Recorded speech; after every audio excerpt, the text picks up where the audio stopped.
यहाँ मां की लाश जो मुल्क की प्रधानमंत्री थी वहां पूरी छाती छलनी हुई पड़ी हुई थी और राजीव गांधी निकले दिल्ली के सड़कों पर जहां दंगे भड़के थे वहां पर शांत करने के लिए। यहां इतना ही नहीं मैं पूरे आदर और सम्मान के साथ कहूंगा कि अगर कांग्रेस का नाम जब लिया गया तब उन्हें रोक देते, मैं भी चुप रहता, मैंने अपने वाणी पर इनका नाम नहीं आने दिया होता। राष्ट्रीय स्वयंसेवक संघ के अगले वर्ष 100 साल हो गए।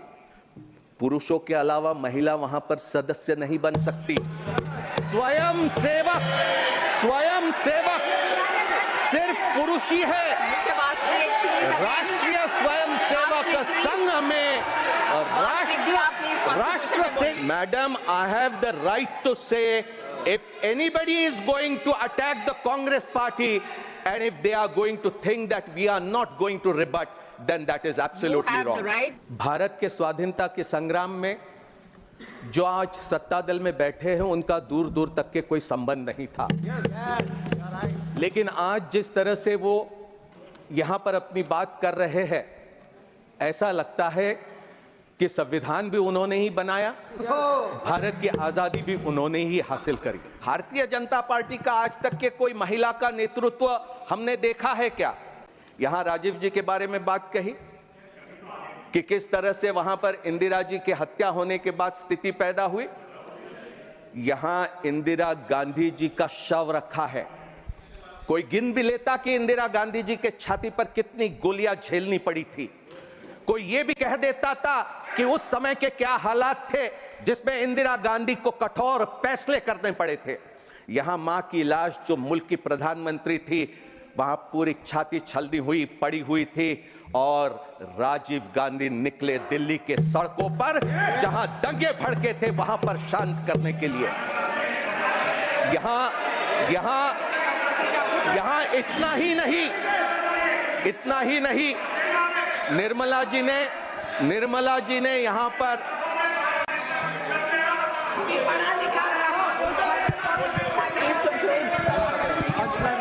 देखिए शेखर जी ये आपके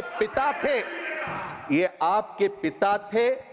राम मनोहर लोहिया हॉस्पिटल में जब संजय गांधी का शव वहां पर पहुंचा था, इंदिरा जी वहां पर पहुंचे और चंद्रशेखर जी के साथ वहां पर बात करने लगी कि हम पंजाब के हालात को कैसे सुधारेंगे। आप क्या बात कर रहे हैं? पहले इतिहास को जानने की कोशिश करो। मुझे इस बात की हैरत हुई कि देश के प्रथम प्रधानमंत्री जवाहरलाल नेहरू के संदर्भ में जब उन्होंने अपनी बात कही, चाहे वो निर्मला सीतारमण जी हो, चाहे जिस ढंग से हरदीप पुरी जी ने अपनी बात कही, उससे मुझे इस बात की हैरत हुई कि नेहरू जी के बारे में इतनी घृणा और इतने द्वेष भरे विचार सत्ता दल में क्यों इस तरह से नजर आते हैं। क्या जवाहरलाल नेहरू ने बहुत बड़ा अपराध किया था कि स्वाधीनता के संग्राम में उन्होंने 9 साल से अधिक का समय भारत की जेलों में काटा? क्या जवाहरलाल नेहरू का यह अपराध था कि 1929 को लाहौर में रावी के तट पर उन्होंने रात के अंधेरे में भारत का ध्वज वहां पर लहराया और इस बात का ऐलान किया कि अब हम पूर्ण स्वराज के लिए तैयार है, अब हमारा संघर्ष पूर्ण स्वराज हासिल किए बगैर रुकेगा नहीं।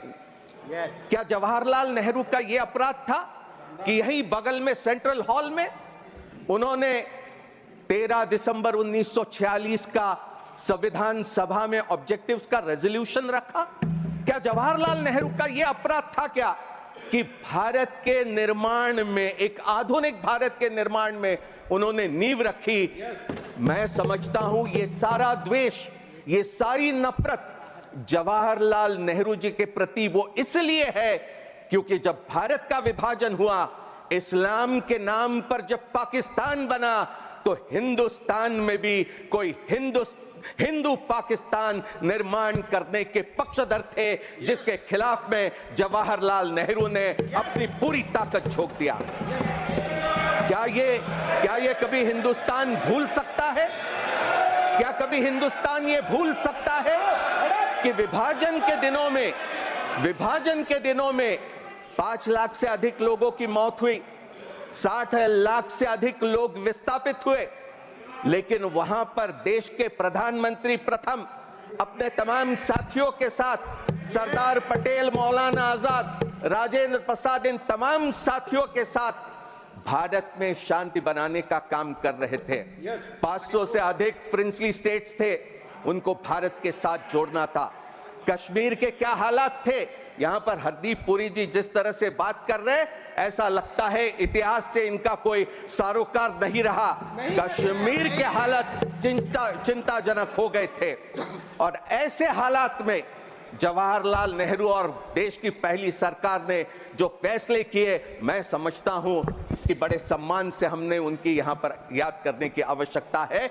लेकिन सत्ता दल से कोई बहुत ज्यादा उम्मीद करना मैं नहीं समझता हूं कि मुनासिब होगा। संविधान सभा में 299 सदस्य थे, 70 रजवाड़ों के और 208 ये कांग्रेस पार्टी के। बचे 21 सदस्य या अन्य दूसरे दलों के थे, जिसमें सीपीआई भी था और जिसमें शेड्यूल कास्ट फेडरेशन भी था। शेड्यूल कास्ट फेडरेशन से डॉक्टर बाबा साहब अंबेडकर संविधान सभा में आए थे, और संविधान सभा में आने के बाद कांग्रेस पार्टी का संविधान सभा में पूर्ण बहुमत रहने के बाद, स्वाधीनता के आंदोलन का नेतृत्व करने के बाद जिस तरह की स्थिति थी, उस समय संविधान सभा ने यह फैसला किया कि हम बहुमत और अल्पमत देखेंगे नहीं, हम ये देखेंगे कि किसमें क्या काबिलियत है, और हिंदुस्तान के निर्माण में हम उनका पूरा का पूरा उपयोग